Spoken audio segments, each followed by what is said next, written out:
Bonjour à tous, j'espère que vous allez bien. Aujourd'hui, on va parler d'une huile essentielle à avoir absolument dans votre pharmacie, l'huile essentielle de lavande.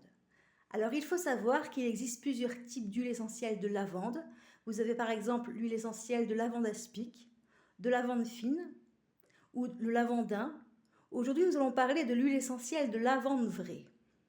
Alors, l'huile essentielle de lavande vraie est surtout connue pour son effet apaisant, calmant. Elle va être utile par exemple pour l'endormissement de l'animal. Elle va être utile pour calmer un animal lorsqu'il doit se déplacer lors d'un voyage en voiture par exemple. Ou tout simplement un chien très nerveux qui est très excité. Et à ce moment-là, on va pouvoir le calmer en diffusant de l'huile essentielle de lavande dans la pièce où il est. Alors pour la diffusion, vous avez plusieurs possibilités. Soit vous avez un diffuseur et à ce moment-là, vous pouvez diluer 3 à 5 gouttes d'huile essentielle dans de l'eau via votre diffuseur. Ou alors prendre simplement un bol d'eau chaude et venir mettre ces 3 à 5 gouttes d'huile essentielle dedans.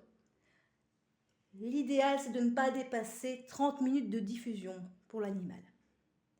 Alors l'huile essentielle de lavande vraie est une des huiles essentielles qui sont tolérées par les chats. Il faut savoir que le chat est très sensible aux huiles essentielles, de par son odorat, mais aussi car il a une enzyme en moins, si vous voulez.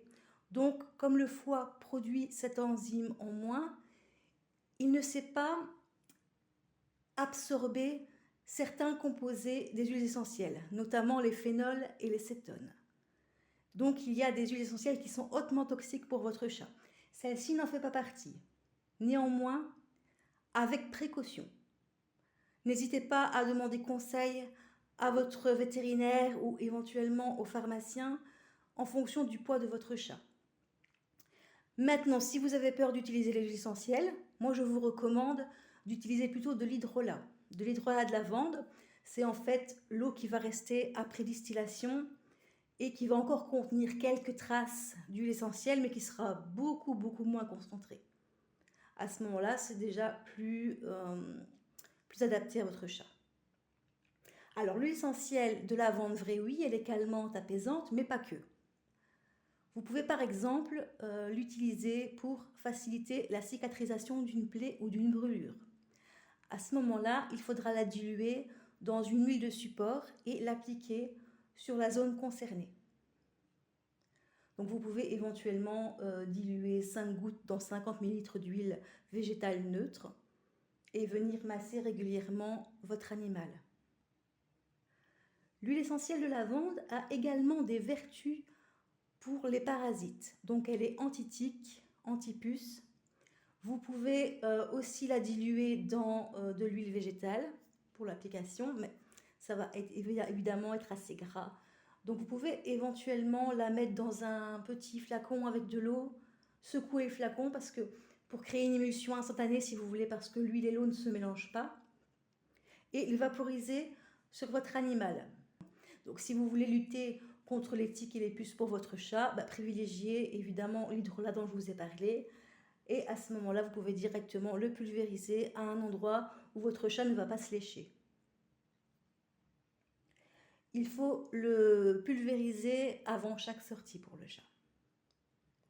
Vous pouvez éventuellement, pour des autres animaux, ajouter d'autres huiles essentielles qui ont également des vertus antiparasitaires, comme par exemple l'eucalyptus, l'huile essentielle de citron, à ne surtout pas donner au chat, et l'huile essentielle de cèdre de l'Atlas, par exemple. Vous avez également la bergamote.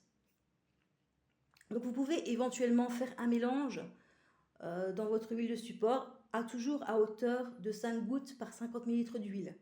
Donc si maintenant vous avez 5 huiles essentielles, c'est une goutte de chaque. Je pense avoir fait le tour. Je dois sûrement oublier plein de choses, mais je vous reparlerai de l'huile essentielle de lavande en long, en large et en travers, je pense, dans les mois à venir. J'espère que cette vidéo vous aura aidé. Si vous avez des questions, n'hésitez pas à me laisser un commentaire ou à aller sur mon blog dont je mets le lien en barre d'infos. Si vous souhaitez être tenu au courant des différentes vidéos que je mets, n'hésitez pas à activer la petite cloche. Je vous remercie énormément d'avoir regardé cette vidéo et je vous dis à bientôt. Plein de bisous!